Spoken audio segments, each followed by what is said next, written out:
A poor boy finds a millionaire's lost wallet. 3 hours later, a black SUV pulls up at his school. What happens next will change his life forever. The cold autumn wind blew through the cracked sidewalks of Detroit as Miles Devlin walked home from school, his backpack slung over one shoulder.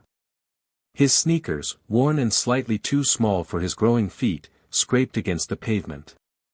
The neighborhood was the same as always, rows of run-down houses, rusted fences, and broken streetlights that flickered when the sun began to set. Miles wasn't in a hurry. He knew what waited for him at home, a dimly lit apartment with unpaid bills stacked on the counter and his mother, Mary Jane, exhausted from working 2 jobs just to keep food on the table. The fridge was often nearly empty, but she always made sure there was at least something for him to eat. As he crossed the road near an old gas station, something caught his eye, a black leather wallet lying on the pavement near the curb. It looked expensive, unlike anything he had ever owned. He glanced around. No one seemed to be looking for it. Kneeling down, he picked it up. The wallet was heavy, and when he flipped it open, his breath caught in his throat. $100 bills. Stacks of them. At least a few $1,000s. His hands trembled as he thumbed through it. There were credit cards, a driver's license, and a sleek business card with a gold-embossed name. Brandon Wilson. Miles didn't know much about the world of rich people, but he had heard that name before. Brandon Wilson was a billionaire, one of the most powerful men in the city. He had seen him on TV once, talking about business, wearing a suit that probably cost more than his entire apartment. Miles swallowed hard. This money could change everything. His mom wouldn't have to work overtime. They could afford groceries without worrying about what would run out first, the milk or the bread. Maybe he could even buy a decent pair of sneakers instead of the second-hand ones with holes in the soles. His fingers gripped the wallet tighter. No one would know if he kept it. The thought made his stomach twist. He had seen people in his neighborhood take shortcuts, steal, hustle, do whatever it took to survive. But his mother had raised him differently. We don't take what isn't ours, Miles. No matter how hard life gets. Her voice echoed in his mind. Taking a deep breath, he clenched his jaw and made a decision.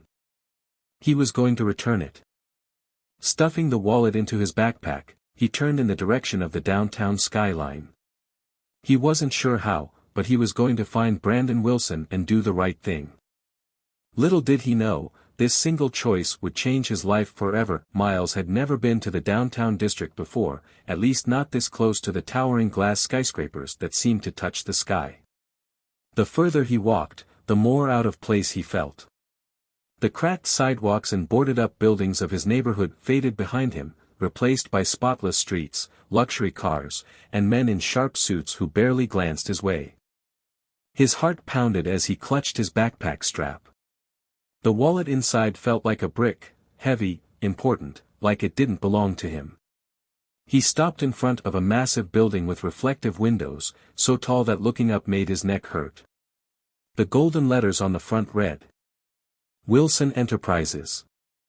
This was it. Miles hesitated at the entrance, staring at the enormous revolving glass doors. People in business attire moved in and out, talking on phones, checking watches, looking like they belonged. But he didn't.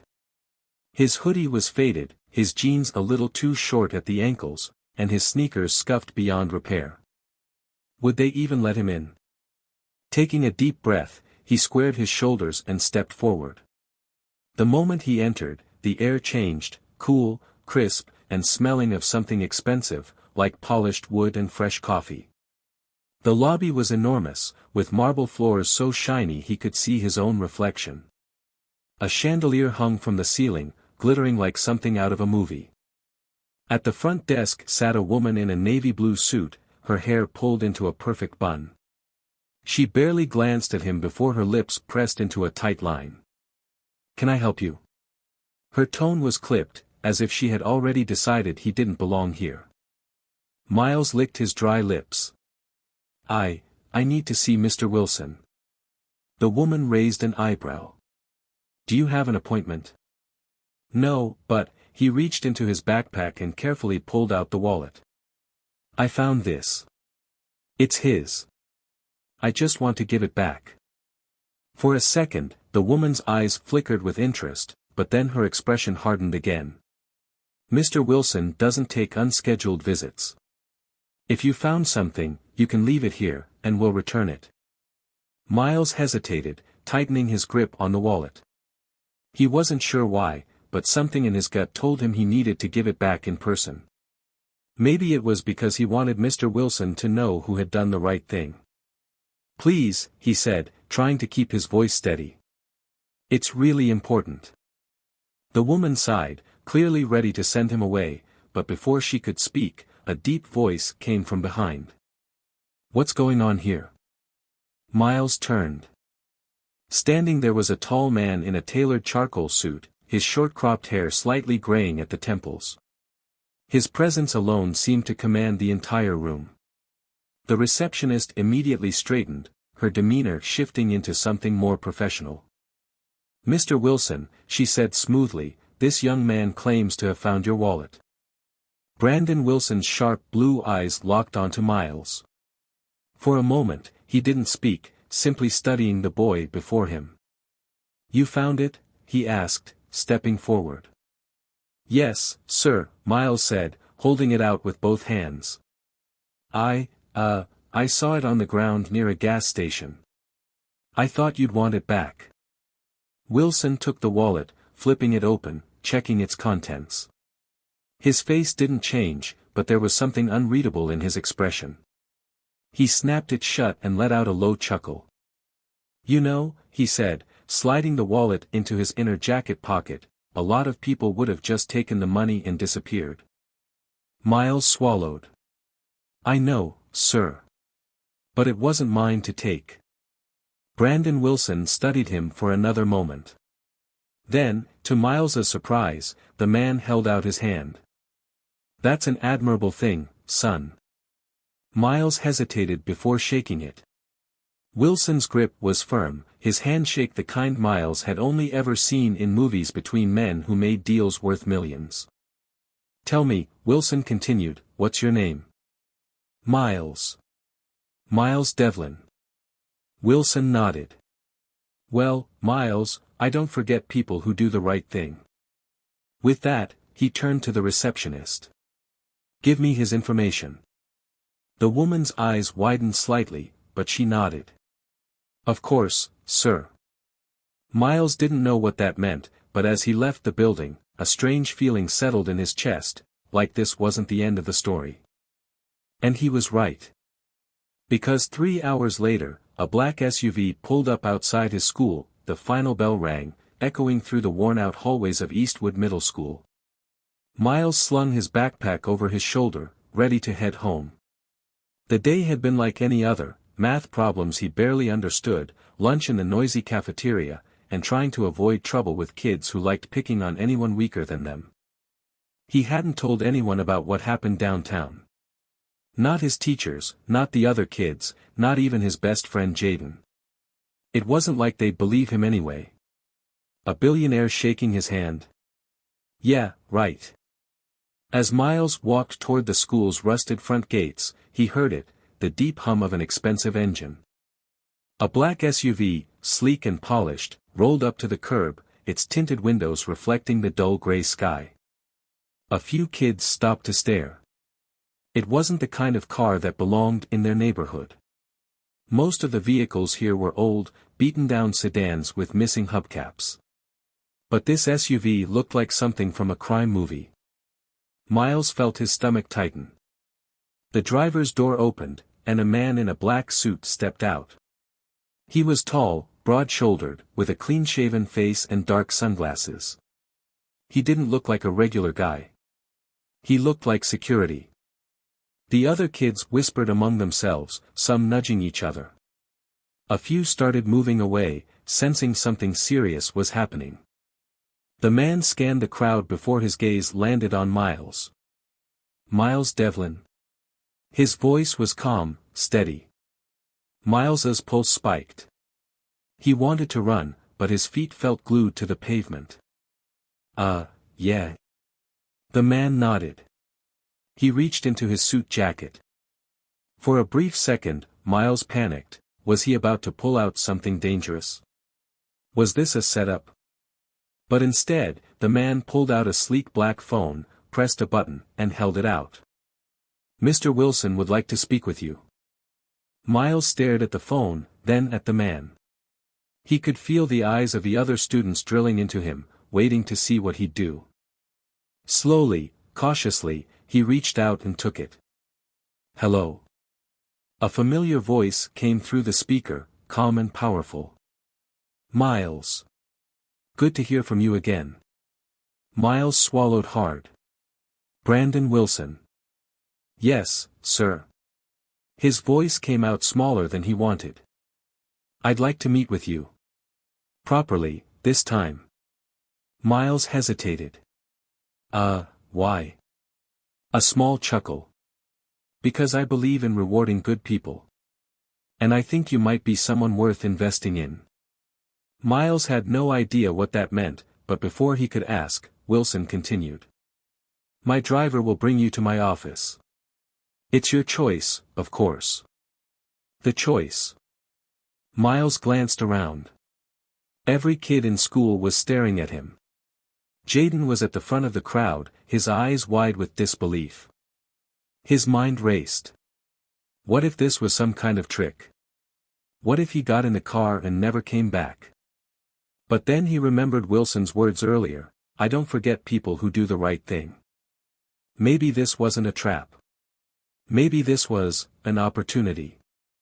Taking a deep breath, he gripped the phone tighter. "Okay," he said. "I'll go." The man in the suit gestured toward the SUV. Miles's heart pounded as he stepped forward, feeling the weight of 1,000 questions pressing on his shoulders. He climbed into the car. The door shut behind him. And as the SUV pulled away from the school, he had no idea that this moment, this decision, was about to change his life forever. The black SUV moved smoothly through the city streets, gliding past traffic lights and weaving through lanes like it belonged to someone untouchable. The leather seats were soft, the air inside smelled clean, almost too clean, like a new car mixed with expensive cologne. Miles sat stiffly, his backpack clutched against his chest, watching the world blur past the tinted windows. The driver, the man in the suit, hadn't said a word since they left the school. He simply drove, focused, professional, like he had done this 100 times before. Miles swallowed hard. What am I doing here?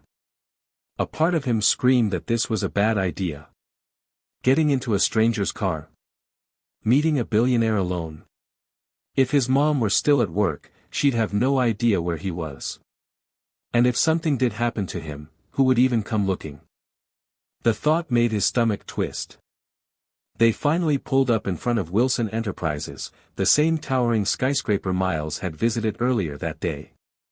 The driver stepped out, walked around the car, and opened the door for him. "Right this way," he said, his voice low and unreadable.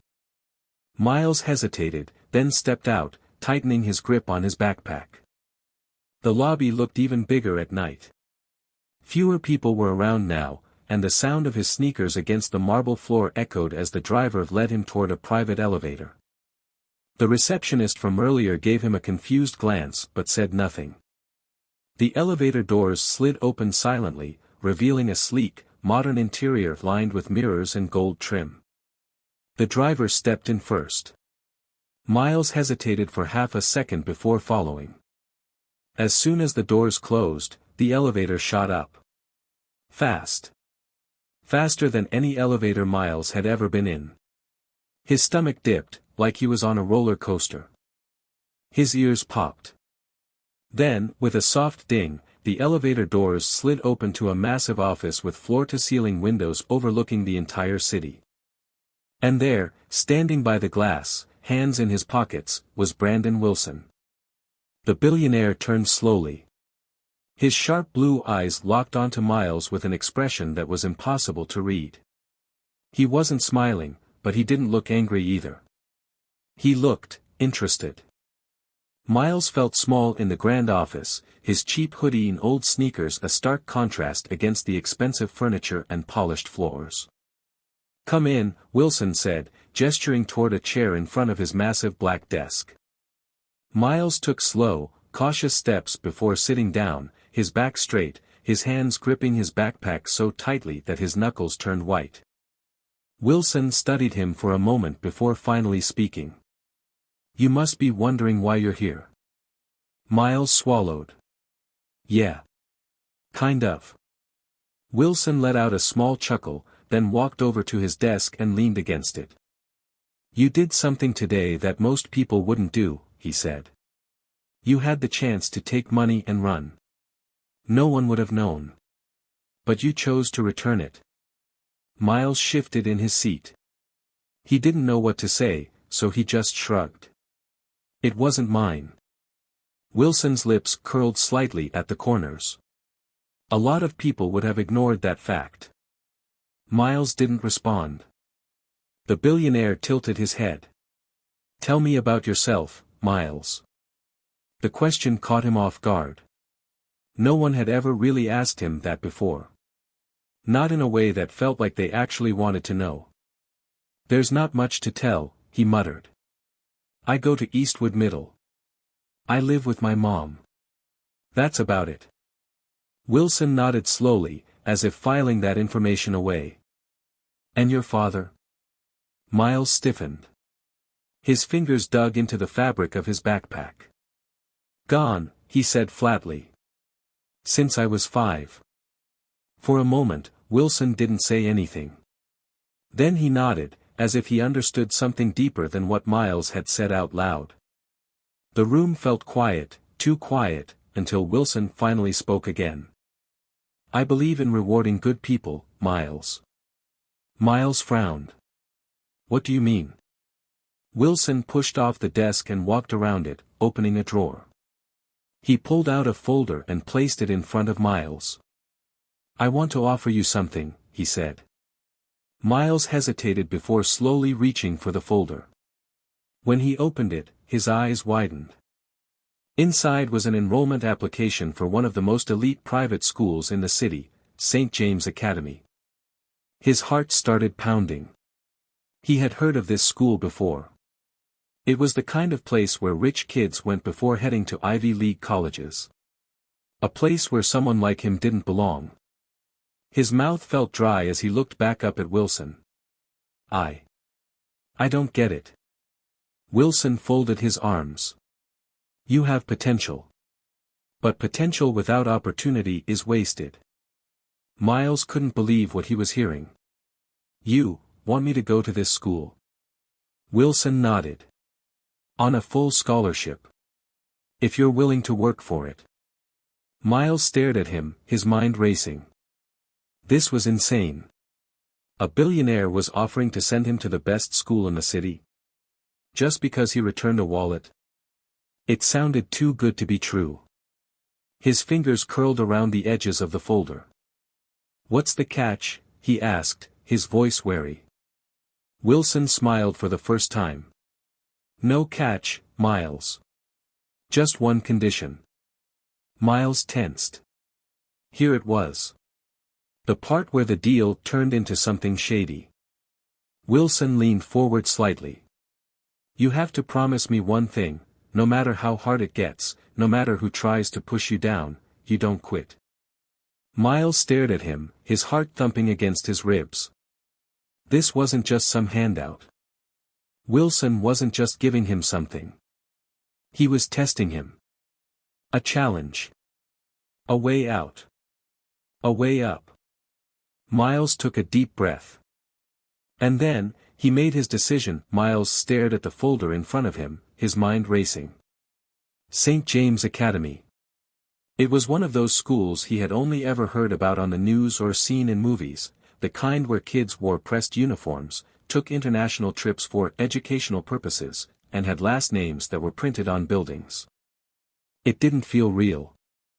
He glanced up at Brandon Wilson, who was watching him closely, waiting for his response. The billionaire's expression was unreadable, but his eyes held something Miles wasn't used to seeing from adults: expectation. Like he actually believed Miles was capable of this. "You want me to go to this school?"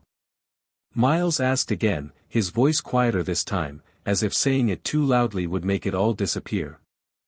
"Yes." Wilson leaned back slightly. "But only if you want it." Want it? Of course he wanted it. But he also knew things like this didn't happen to kids like him. Miles gripped the edges of the folder tighter. "I don't have money for this." "You won't need it," Wilson said simply. "Everything, tuition, books, meals, will be covered. All I ask is that you take this opportunity seriously." Miles hesitated. It sounded too good to be true.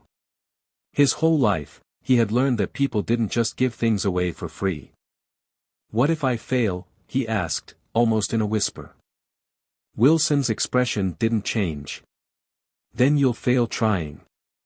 Miles let out a slow breath. He had expected an easy reassurance, a promise that everything would be fine. But Wilson wasn't giving him that. He wasn't sugarcoating it. He was telling him the truth. And for some reason, that made Miles trust him more. Finally, Miles nodded. "I'll do it," he said, even though the words felt heavy in his mouth. "I don't know how, but I'll do it." Wilson's lips curled into the smallest hint of a smile. "Good." He reached into his desk, pulled out a sleek black envelope, and slid it across the table toward Miles. "Inside is everything you'll need. Your enrollment paperwork, uniform fittings, and the date of your entrance exams." Miles blinked. "Exams?" Wilson must have noticed his reaction because he chuckled. "Nothing in life is given for free, Miles. You'll have to prove you deserve to be there." A cold rush of anxiety shot through Miles. He wasn't some genius kid. He got by in school, but barely. The thought of taking a test to prove he belonged at a place like St. James made his stomach twist. Wilson must have seen the doubt on his face. "I wouldn't offer you this if I didn't think you could do it," he said. "Now it's up to you to prove me right." Miles swallowed hard and nodded again, forcing down his fear. "Okay." Wilson extended a hand. Miles hesitated for only a second before shaking it. And just like that, his life changed. The first day at St. James. 2 weeks later, Miles stood in front of the massive iron gates of St. James Academy, his new school. His uniform felt stiff and unnatural, a white button-down shirt, navy blazer, and dress shoes that pinched his feet. It was the nicest thing he had ever worn, and yet, somehow, he still felt out of place. All around him, students walked past in perfectly ironed clothes, their hair neatly styled, their backpacks brand new. They talked in soft, confident voices, moving like they had been here forever. Miles felt their eyes on him. The new kid. The outsider. He tightened his grip on his books. "Don't quit." Brandon Wilson's words rang in his head like a warning. "No matter how hard it gets, don't quit." Taking a deep breath, Miles stepped forward. And walked straight into the hardest challenge of his life. The moment Miles stepped onto the polished stone pathway leading to St. James Academy, he felt the weight of the world pressing down on him. Everything about this place screamed rich, elite, and untouchable. The towering school building looked like a castle, with grand white columns and ivy crawling up its stone walls. The massive front doors gleamed under the morning sun, and students moved through them like they belonged. But Miles? He didn't belong. Not here. Not with these kids who had probably spent their summers on yachts or at European boarding schools. His fingers tightened around the straps of his new backpack, one of the only things he had bought for himself with the small allowance Wilson's scholarship had provided. It was cheap compared to the sleek, designer bags the other students carried, but at least it was his. The school grounds were huge. Fountains, statues, perfectly cut hedges lining the paths. Even the air smelled different, clean, crisp, expensive. Keep moving. Wilson had made it clear, no matter what happens, don't quit. Miles adjusted his blazer and stepped forward, merging into the sea of students. The first challenge. The moment he entered the building, he felt the stares. Eyes flicked toward him, subtle but sharp. Some students whispered behind their hands, others just looked at him with mild curiosity, as if they were trying to figure out who he was and why they had never seen him before. He ignored it. Making his way to his first class, he double-checked the schedule tucked inside his blazer pocket. English. Room 2B. As he walked, voices rose behind him. Who's the new guy? No idea. Looks out of place. I heard they're letting in scholarship kids now. That word, scholarship, stung more than it should have. Miles knew he didn't come from money, but hearing it spoken like an insult made something burn in his chest. Pushing forward, he slipped into his first class just as the bell rang. The room was massive, lined with towering bookshelves filled with old, expensive-looking books. At the front, a stern-looking teacher stood by a sleek glass podium. Most of the desks were already taken, so Miles moved toward the empty seat at the back. But just as he reached it, someone stuck out their foot. His body lurched forward. His books slipped from his hands. Papers scattered across the polished floor. Laughter. Heat rushed to his face as he quickly scrambled to gather his things. A few students whispered, some smirked, but one voice stood out. Well, that was embarrassing. Miles froze. Slowly, he looked up. A boy leaned back in his chair, arms crossed over his chest, his uniform crisp and perfect. Blonde hair, sharp blue eyes, the kind of face you'd see on a magazine cover. He looked bored, as if knocking people down was just another thing to do between breakfast and lunch. Miles clenched his jaw. He had dealt with guys like this before, the ones who thought they were better than everyone else. But here, at St. James, they didn't just think it. They knew it. And Miles was just another nobody who didn't belong. The teacher cleared her throat, breaking the moment. Take your seat, Mr. Devlin. Miles didn't respond. He just grabbed his books, straightened up, and sat down. Surviving the day. Every class was the same. Whispers. Stares. The weight of being the outsider pressing down on him. Lunch wasn't any better. The cafeteria looked more like a high-end restaurant with white tablecloths and glass chandeliers. Students sat in groups, the athletes, the legacies, the rich kids who didn't even have to try. And then there was him. Standing in the middle of it all, alone. Need help finding the poor kids' table? That voice again. Miles turned to see the same blonde-haired boy from earlier, leaning lazily against the wall. Griffin Carter. Miles had already learned his name, everyone knew Griffin. His family had donated an entire wing to the school. His dad was a senator. His grandfather had built one of the country's biggest investment firms. And now, he had made Miles his new target. Miles met his gaze and forced a smirk. I don't know. Where do they keep the spoiled brat table? A few students gasped. Someone choked on their drink. Griffin's smirk twitched, just for a second, but Miles saw it. For the first time all day, he felt a flicker of control. Griffin let out a laugh, slow and lazy. Oh, you've got a mouth. That's cute. Let's see if you can keep that attitude when this school chews you up and spits you out. Miles didn't respond. He just turned and walked away, his fists clenched at his sides. He didn't need to fight Griffin today. He just needed to survive. A call that changed everything. By the time the final bell rang, Miles felt exhausted. His head pounded from trying to keep up in his advanced classes, and his stomach still twisted from the way people had looked at him all day. Like he was an outsider. Like he didn't belong. As he walked out of the school gates, his phone buzzed. A number he didn't recognize. Hesitant, he answered. Hello. Miles. His chest tightened. Brandon Wilson. How was your first day? The billionaire asked. Miles hesitated before answering. Wilson had given him this chance. He didn't want to sound weak. It was fine, he said, though the word felt heavy on his tongue. Wilson didn't respond right away.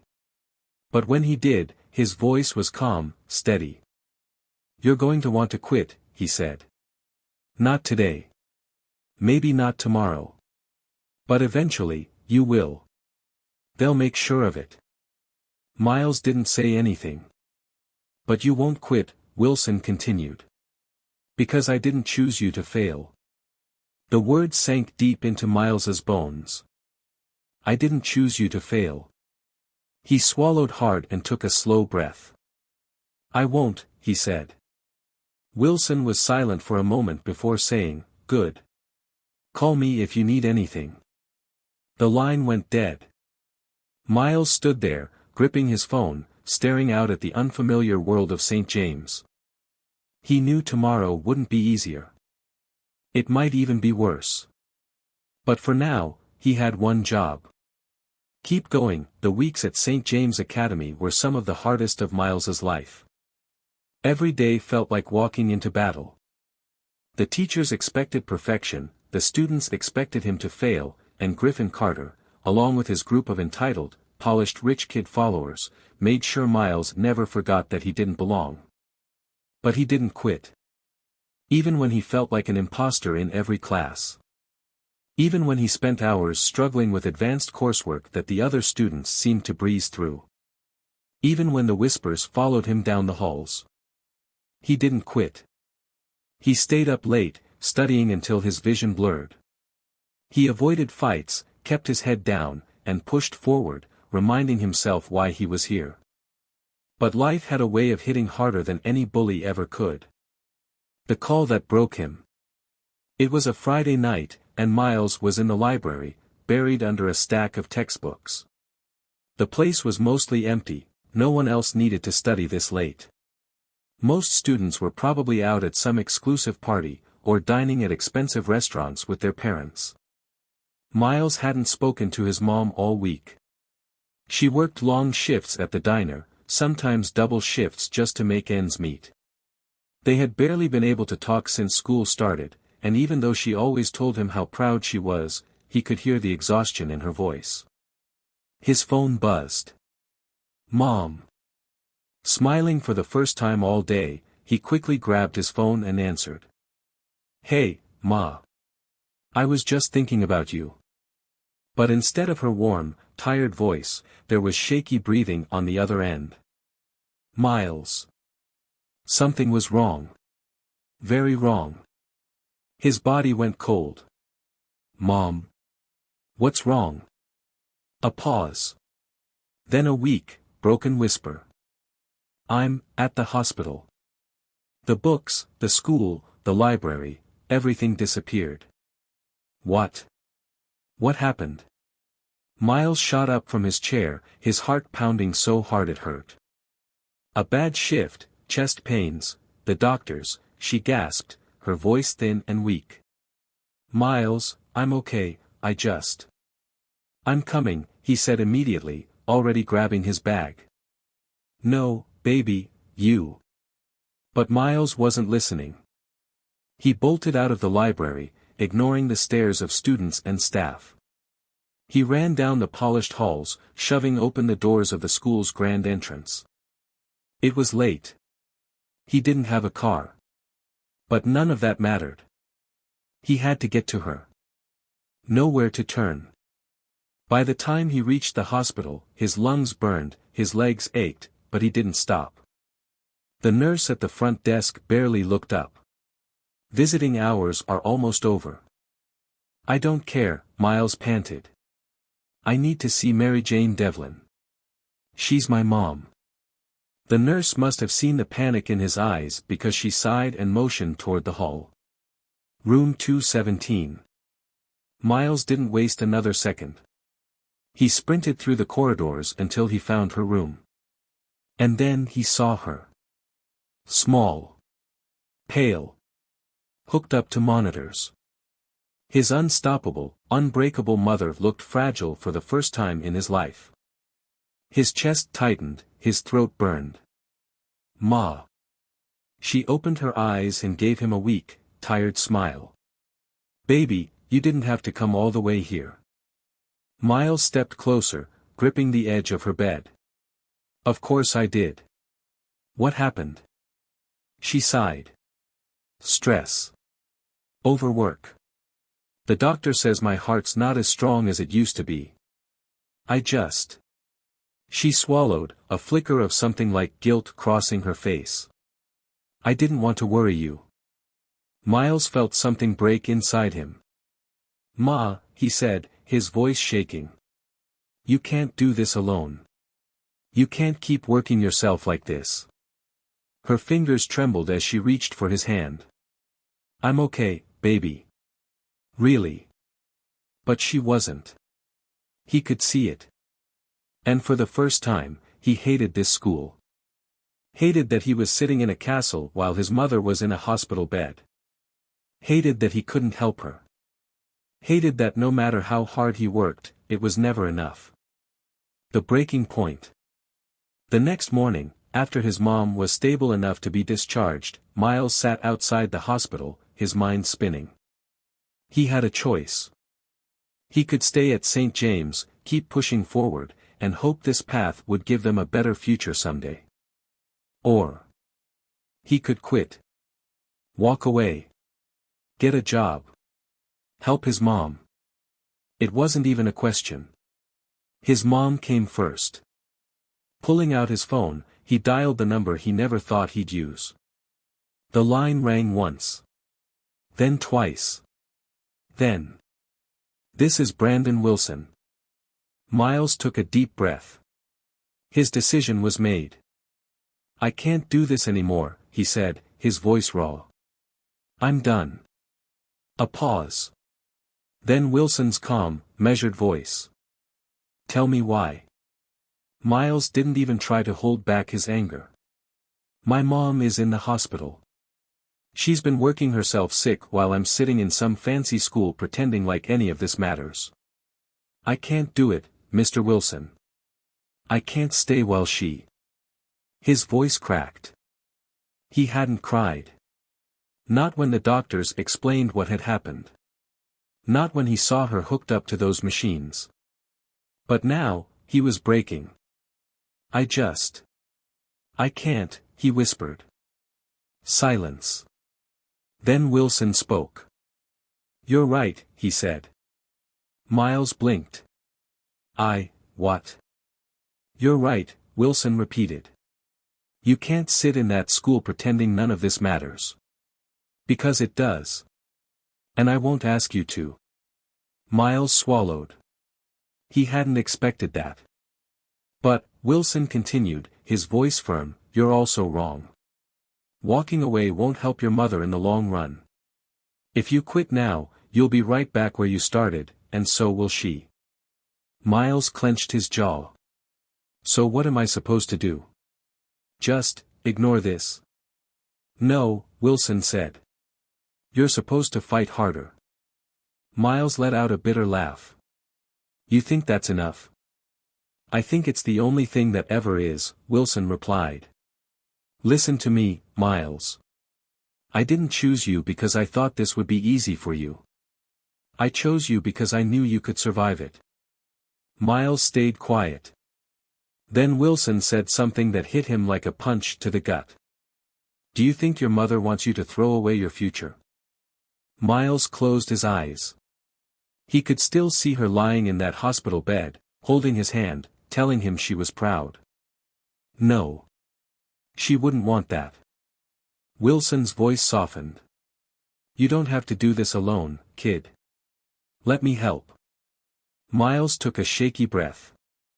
He wanted to quit. He really, really did. But he wasn't going to. Not now. Not ever. Okay, he whispered. Okay. And for the first time since coming to St. James, he felt like maybe, just maybe, he had a real shot at winning. The next few months were the hardest of Miles's life. Every day at St. James Academy was a test, not just in academics, but in endurance. He was still an outsider, still seen as the scholarship kid, and still a target for people like Griffin Carter, who made sure to remind him of his place whenever possible. But after that phone call with Brandon Wilson, something inside Miles had changed. He wasn't just surviving anymore. He was fighting. Fighting for his future. Fighting for his mother. Fighting to prove, to himself, to Wilson, to everyone at St. James, that he deserved to be here. Pushing through the pain. Miles threw himself into his studies harder than ever before. Late nights turned into early mornings. He spent hours in the library, reading everything he could get his hands on. He stayed after class to ask teachers questions, even when they looked surprised that he was trying so hard. He started spending time in the computer lab, learning things he had never been exposed to before: finance, business strategies, even coding. He refused to fall behind. And slowly, it started to pay off.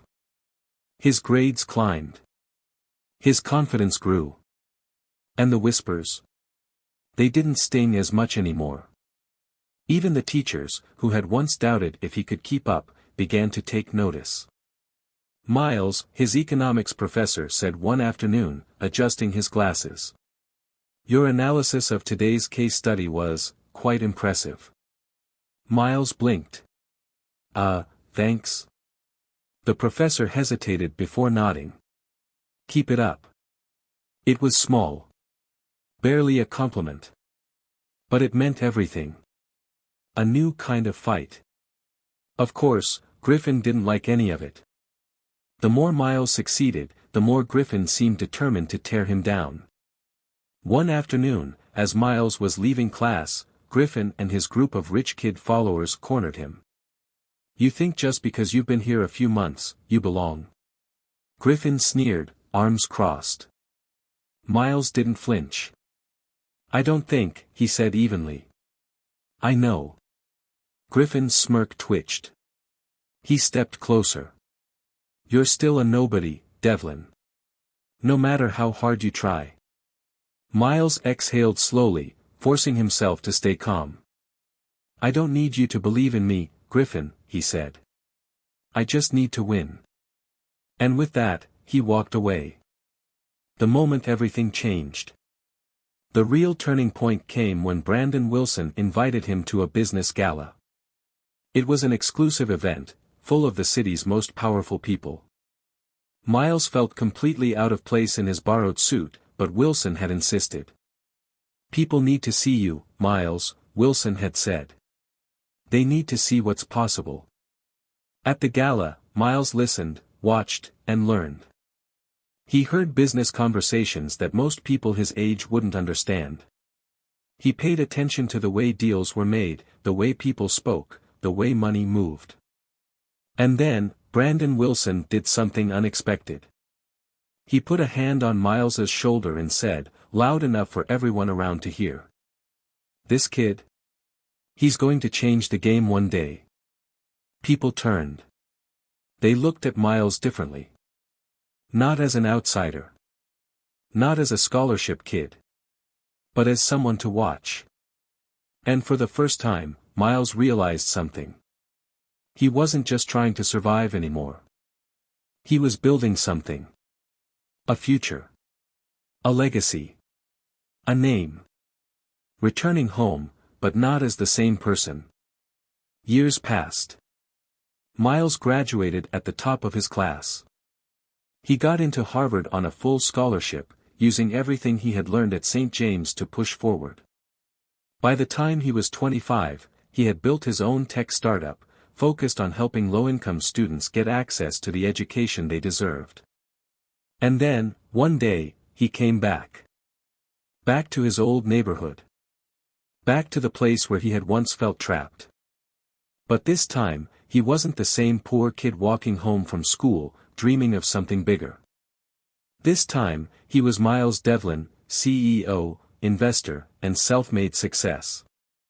He bought his mother a new house. He funded programs to help kids like him find a way out. And when a new generation of students walked through the doors of St. James Academy, there was a new scholarship in place. The Miles Devlin Scholarship. Because someone had once given him a chance. And now, it was his turn to do the same. The end. This story isn't just about luck or a billionaire's generosity. It's about choice. Miles Devlin was given an opportunity, yes, but what made him truly succeed was his determination to keep going, even when the world tried to push him down. He wasn't the smartest in the room. He wasn't the richest. He wasn't even the most talented. But he refused to quit. And that's what made the difference. This story is about how hard work, resilience, and the right guidance can change a person's life. It's about turning struggle into strength. But most importantly, it's about remembering where you came from. Miles didn't just escape his past, he came back and lifted others with him. Because true success isn't just about making it out. It's about turning around and helping the next person rise, too.